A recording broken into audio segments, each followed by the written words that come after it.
Now, the Headgates. Just because we say as much freedom as possible within the fortress walls doesn't mean total freedom within the fortress walls. And that's where we use the Headgates approach, where we direct their energy into healthy outlets, like the hitting thing. We've taught our kids you don't hit, you don't call names, but in replacing, going back to this thing, we don't just say, don't do that, end of story.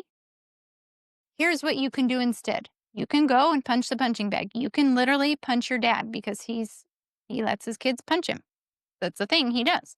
You can go yell at the trees if you want. You Just can go throw I axes. want my kids to be able to hit me as hard as they can and realize it doesn't phase me so that they know, like, "Okay, don't mess with That stuff. And then we also teach them that if you're upset and you feel like calling names, being upset isn't necessarily the problem. The problem is calling the names because that's rude, disrespectful, inappropriate. It creates a negative family culture. But getting upset is human. Getting upset is part of the human experience. So we don't want to shame them for getting upset. We just want to show them how to handle it. So if you're upset, here's what you can do. One thing, of course, we always focus on, keep saying this, regulation, emotional regulation. That's the first thing we teach them. If you're upset, take a deep breath, cuddle with me if you need, so you feel calmer. feel better Great, we already." do this too. We were doing this today. We were co-regulating. Being B guests sometimes just, so that's the first thing I teach them because that's a skill they can use for the rest of your life. When you're upset, you first calm down. You have to regulate your nervous system. And then you can use your words to say, I really hate it when you do that. We try to help them express their feelings. Like, I feel angry and upset and annoyed when you do that, rather than just saying, you're an idiot. So we're teaching them what to do instead of just saying, don't do it. That's part of the Headgates, is like directing the energy into healthy outlets. So we'll wrap up to let you guys go, but so we have 4 kids that are old enough to launch and are launching and just are thriving. And our 3rd and 4th, so our 2nd kid, he's in Spain right now, just absolutely crushing it and leading and serving and having a great influence with others. It was so fun to see him over the weekend. He's just doing so well.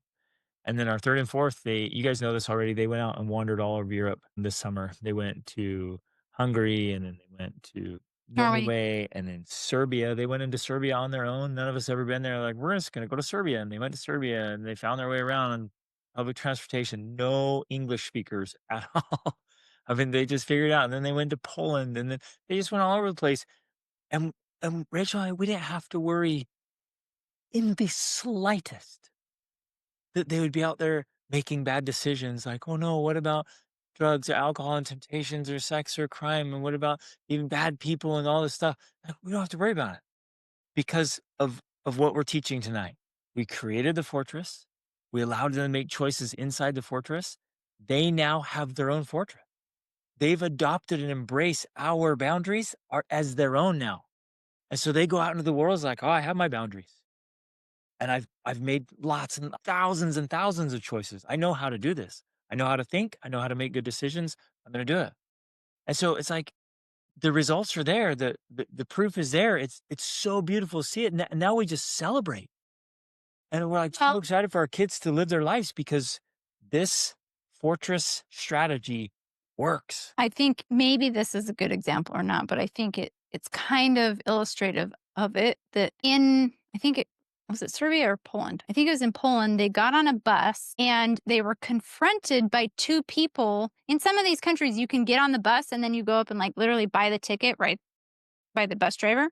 They were confronted by two people who stood there for like 30 minutes and wouldn't let them pass and were trying to convince them that they shouldn't have got on the bus without a ticket, and they needed to pay a 40 euro fine for each of them for getting on the bus without the ticket.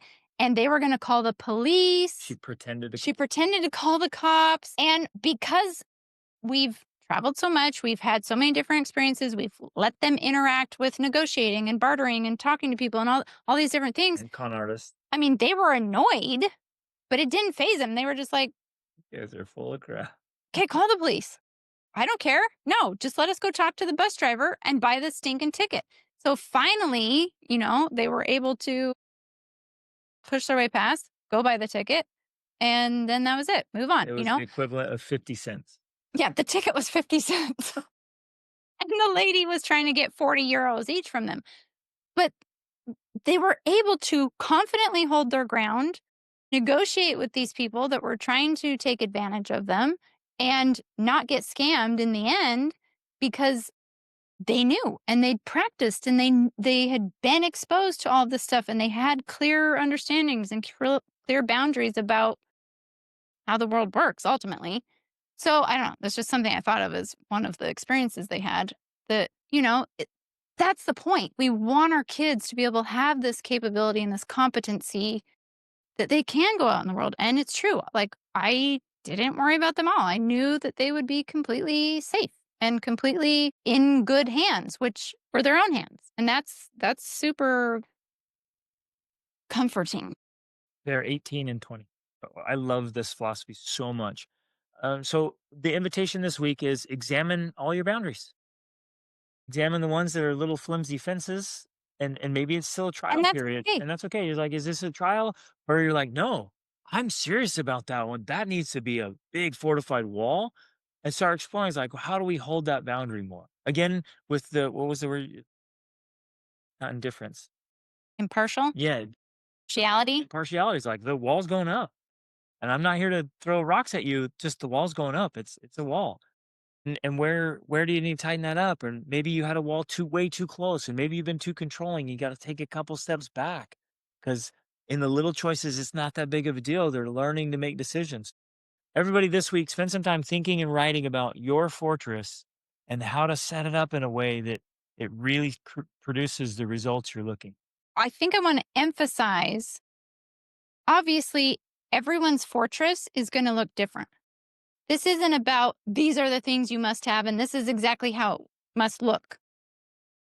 The point is, it's the principle behind the fortress. That's the thing that works. It's this strategy, it's this approach. It may not matter. Now, yeah, there's going to be some things that do matter, right? There's going to be certain things that are going to be universal. But in some ways, it doesn't matter. What matters is that you use the strategy of having the fortress walls, the boundaries, with plenty of freedom within. That's the strategy that matters the most because that's the environment that helps develop our kids in these ways that gives them the opportunities to make thousands and thousands of decisions while they are growing up. What I want to emphasize So as well powerful. is. So, Okay. Love okay. you guys. Have an absolutely fantastic week. Go work on that fortress. Love you guys. Reach upward.